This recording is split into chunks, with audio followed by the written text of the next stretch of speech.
حضرت رضی اللہ تعالی عنہ جا رہے تھے نا، رات کو پہرے پہ کھڑے تھے، تو ایک گھر سے ایک خاتون اپنی بیٹی کو کہہ رہی تھی دودھ میں پانی ڈال دو، تو بیٹی بولی امیر المومنین نے منع کیا ہے، تو کہا امیر المومنین کب دیکھ رہے ہیں؟ تو بیٹی بولی امیر المومنین نہیں دیکھ رہے، ان کا رب تو دیکھ رہا ہے۔ حضرت عمر دروازے پہ نشان لگایا تو آ گئے، دن کے اجالے میں پھر اس گھر کے دروازے پہ گئے اور صاحب خانہ سے کہا کہ اپنی بیٹی کا رشتہ میرے بیٹے کے لیے دے دو۔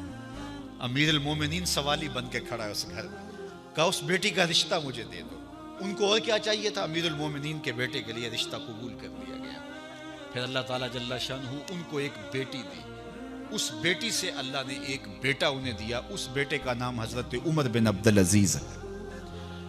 تو جب مائیں اللہ سے ڈرنے والی ہوں، تنہائی میں ڈرنے والی ہوں، تو پھر اولادیں ایسی ہوں۔ اپنی اولادوں کی تربیت کرو، جب بچے چھوٹے ہی ہوں تو ان کے تصور میں یہ بات اچھی طرح سے راسخ کر دو کہ اللہ دیکھ رہا ہے۔ پھر وہ کبھی رشوت نہیں لیں گے کہ اللہ دیکھ رہا ہے، اور وہ کبھی خیانت نہیں کریں گے کہ اللہ دیکھ رہا ہے، وہ کبھی ملک کے راز کو نہیں بیچیں گے کہ اللہ دیکھ رہا ہے، وہ جو ہے وہ بد نگاہی نہیں کریں گے کہ اللہ دیکھ رہا ہے۔ جہاں کوئی کیمرہ نہیں پہنچتا، جہاں سیکورٹی نہیں پہنچتی، جہاں کوئی ایجنسی نہیں پہنچتی، وہاں یہ عقیدہ پہنچتا ہے کہ میرا اللہ مجھے دیکھ رہا ہے۔ تو یقین کی یہ دولت زندگی کا نور ہے، زندگی کا جمال ہے، اور ماہ سیام میں اللہ تعالیٰ اس عقیدے کو روحوں میں اتار دیتا ہے اور باطن میں جذب کر دیتا ہے۔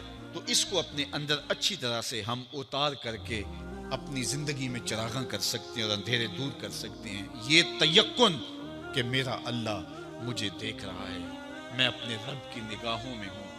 ارا زبیباً نملۃ سودا، کالی رات کے اندھیرے میں کالے پہاڑوں کی کوکھ میں گہرا غار ہے، اس غار میں چیونٹیوں کا سوراخ ہے، اس میں جب چیونٹی چلتی ہے اور وہ بھی سیاہ رنگ کی ہے، رات کی بھی سیاہی ہے، پتھر بھی کالا ہے اور چیونٹی بھی کالے رنگ کی، سینہ سنگ پر اس چیونٹی کے چلنے کی وجہ سے ایک وہمی اور گمانی لکیر بنتی ہے جس کو خوردبین سے دیکھنا بھی ممکن نہیں۔ تمہارا رب اس کو یوں دیکھتا ہے جس طرح دیوار چین کو دیکھتا ہے۔